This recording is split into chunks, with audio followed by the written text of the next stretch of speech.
Saatnya Anda menyaksikan Kompas Bisnis, Saudara. Pada perdagangan kemarin, Rabu 3 Juni 2026, IHSG rontok lebih dari 4%. Anjloknya IHSG menyentuh level terlemah selama 5 tahun terakhir. Sejumlah sentimen secara bersamaan menekan investor, baik institusional maupun retail, mulai dari pelemahan rupiah yang nyaris menyentuh, yang sudah menyentuh Rp18.000 per dolar Amerika Serikat, yang memperkuat tekanan terhadap pasar keuangan domestik. Rumor soal S&P yang diduga akan memuat proyeksi negatif terhadap stabilitas ekonomi nasional, hingga lembaga pemeringkat internasional Moody's yang memberikan outlook negatif kepada Danantara Investment Management. Menteri Keuangan Purbaya Yudisadewa juga sepakat bahwa banyaknya rumor di dalam negeri ini menyebabkan IHSG amblas. Kenapa IHSG-nya bisa hari ini ambruk hampir 5%, Pak? Karena banyak isu-isu negatif yang isu global, yang jatuh cuman kita sendiri kalau nggak salah, sama Cina sendiri, yang lain tuh. Jadi saya pikir banyak rumor di dalam negeri yang pasti ketika S&P datang ke sini ada rumor S&P akan mendowngrade. Padahal saya baru mau ketemu nanti malam jam 7 sama S&P. Kalau ngelihat kondisi fiskal kita harusnya sih nggak ada masalah. Jika mengutip dari RTI Bisnis, pada penutupan perdagangan kemarin, Saudara, IHSG anjlok 254,3 poin atau sebesar 4,11%. Pergerakan IHSG sepanjang hari diwarnai oleh 69 saham menguat, 692 melemah, dan 54 saham stagnan. Kapitalisasi pasar di Bursa Efek Indonesia tercatat sebesar Rp10.478 triliun. Aktivitas perdagangan di bursa terbilang aktif dengan nilai jual beli saham tercatat mencapai Rp25,1 triliun.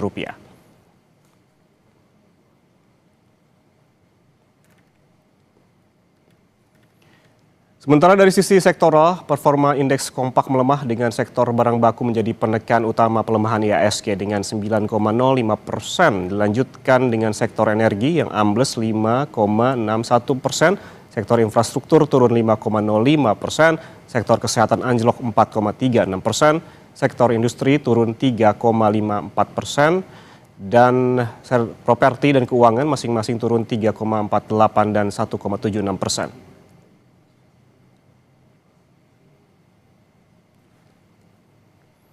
Sementara dalam sehari pada penutupan perdagangan 3 Juni 2026 terpantau asing keluar sebesar Rp993 miliar, dan jika ditarik lebih jauh lagi selama sepekan terakhir aksi jual asing sangat deras keluar dari pasar saham Indonesia sebesar Rp14,04 triliun.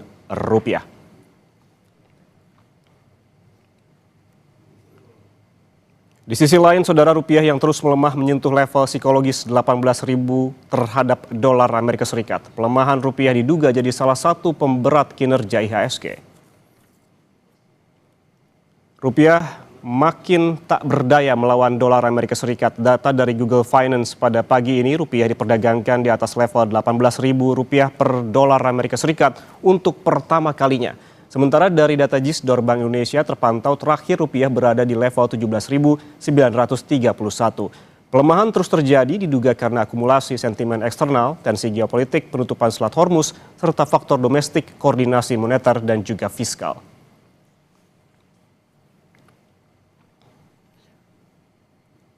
Pantauan nilai tukar rupiah per dolar Amerika Serikat di pasar spot terakhir ditutup di level 17.942, melemah 0,71% atau 127 poin dari hari sebelumnya di angka 17.839. Sementara pada 28 hingga 29 Mei, rupiah masih berada di level 17.846 dan 17.881 dan sempat menguat tipis di 1 Juni di angka 17.803 per dolar Amerika Serikat.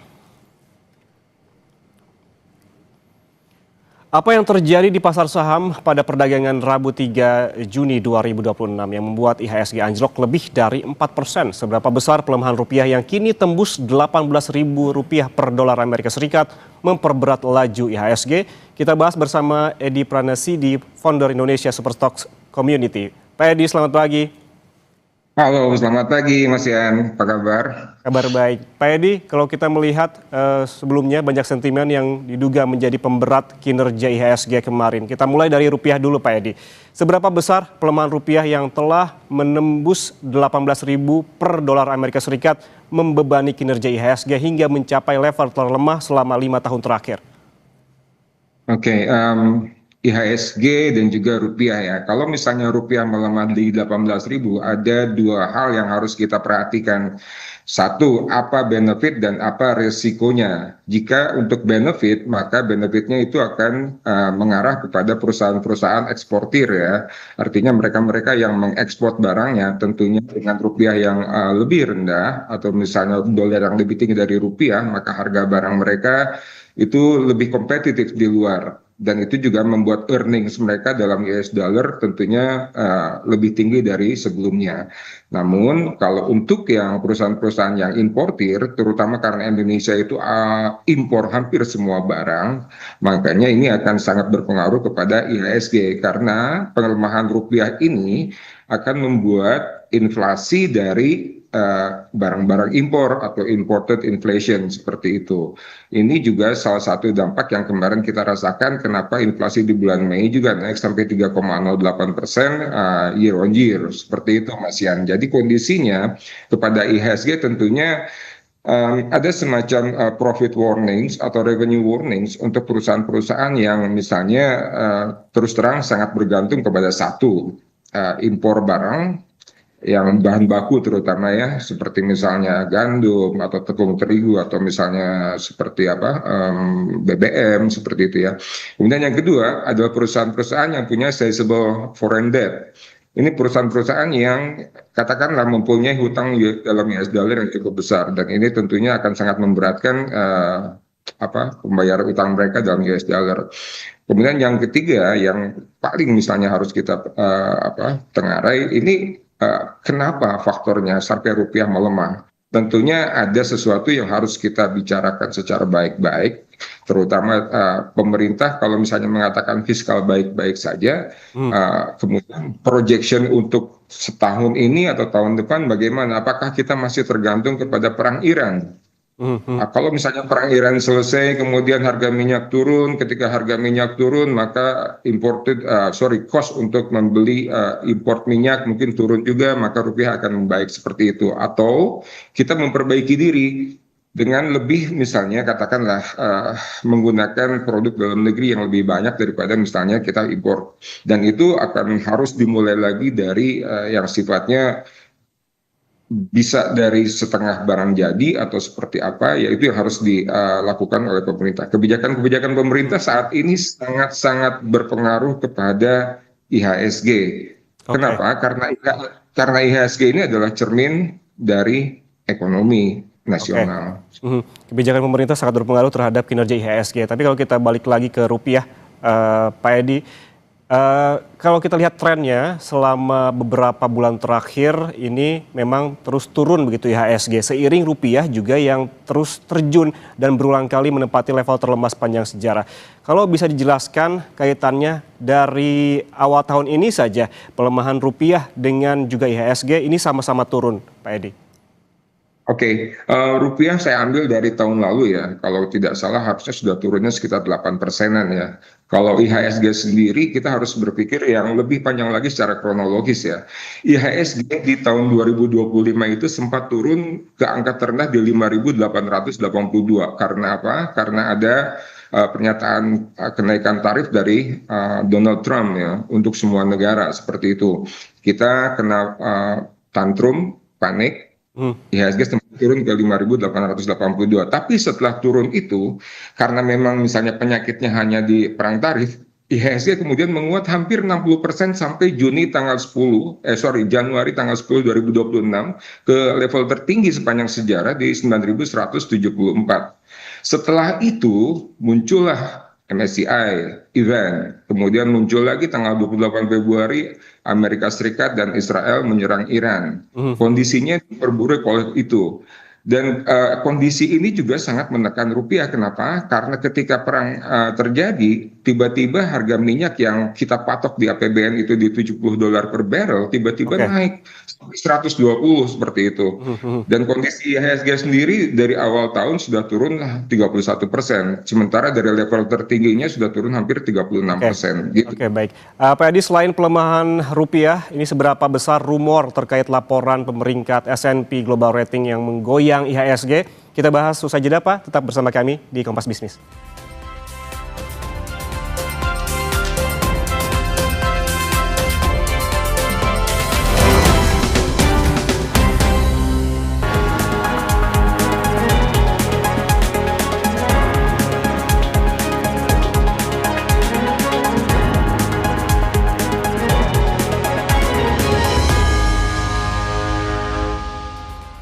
Kita lanjutkan perbincangan dengan Edi Pranasidi, founder Indonesia Superstocks Community. Pak Edi, selain soal rupiah, ada juga soal beredarnya rumor terkait laporan pemeringkat S&P Global Rating. Ada juga soal Moody's yang memberikan outlook negatif terhadap Danantara Investment Management. Sejauh mana hal ini ataupun rumor ini dan juga berita ini, informasi ini berpengaruh terhadap IHSG dan juga membuat kepanikan pasar? Oke, yang pertama yang harus kita bahas tentunya adalah rumors atau hoax, ya. Hoax yang dilancarkan atau diviralkan sama orang-orang yang kayaknya ingin sangat mempengaruhi sentimen berinvestasi di Indonesia. Itu hoax kalau misalnya jadi terjadi, ya, artinya kalau misalnya Indonesia jadi frontier market, terutama dari MSCI, ya, itu hoaxnya kemarin sangat hebat sekali, viral sekali, sehingga semua orang takut. Kenapa? Karena kalau misalnya dari emerging market kemudian kita downgrade ke frontier market, artinya ya asing semua keluar dari Indonesia. Walaupun kita pernah sebetulnya jadi frontier market di 97-98 ya kalau nggak salah, setelah krisis kemudian kita membaik kembali di zamannya siapa, Pak Habibie dan Pak SBY, ya, seperti itu kalau nggak salah. Dan kemudian kalau misalnya berpikir frontier market kan artinya kita di bawah emerging market, dan kondisi ini yang membuat kepanikan. Dan ternyata MSCI sampai hari ini pun tidak pernah mengemukakan bahwa Indonesia masuk frontier market, tetap di emerging market, walaupun sejumlah saham Indonesia dikeluarkan dari daftar investable-nya MSCI. Yang kedua, tentang misalnya Danantara Investment Management yang diberikan outlook negatif, ya itu memang secara praktikal ya memang harus outlook negatif. Kenapa? Karena Moody's sebelumnya sudah memberikan outlook negatif untuk hutang pemerintah. Jadi apapun yang terjadi dengan misalnya BUMN ketika mengeluarkan bonds atau misalnya mengeluarkan surat berharga lainnya, ya tetap mengikuti outlook dari sovereign ratingnya pemerintah, sovereign outlooknya pemerintah. Kalau misalnya sovereign outlooknya pemerintah misalnya utangnya itu negatif, maka di bawahnya tidak boleh melebihi dari negara. Seperti itu. Jadi itu kondisi yang buat saya seharusnya normal-normal saja, dalam kondisi bahwa ketika outlook hutang kita itu negatif dari Moody's maupun Fitch Ratings, tapi Standard & Poor's belum memberikan outlook negatif, mereka masih memberikan positif dan stable untuk ratingnya. Jadi ketika Moody's kemudian memberikan outlook negatif untuk Danantara, ya sesuai dengan outlooknya pemerintah. Seperti itu, Mas Yan. Jadi tidak boleh BUMN yang melebihi outlooknya pemerintah, ataupun misalnya perusahaan lain yang termasuk misalnya perusahaan swasta pun seperti itu. Harusnya kenapa? Karena perusahaan swasta maupun bank-bank swasta juga mempunyai SBN-nya pemerintah. Ketika SBN-nya pemerintah dibilang outlooknya negatif, maka semua ikutan negatif. Oke, artinya jangan sampai hal ini membuat panik pasar begitu, hal yang dilakukan oleh Moody's terkait dengan outlook di Danantara Investment Management. Ada hal yang lumrah karena memang sebelumnya juga Himbara juga dilakukan outlook yang sama karena Moody's melakukan outlook terhadap rating utang di Indonesia. Terima kasih Pak Edi Pranasidi, founder Indonesia Superstocks Community, atas penjelasannya bersama kami di Kompas Bisnis. Pak, sehat selalu. Alhamdulillah, terima kasih Mas Yan, sama-sama.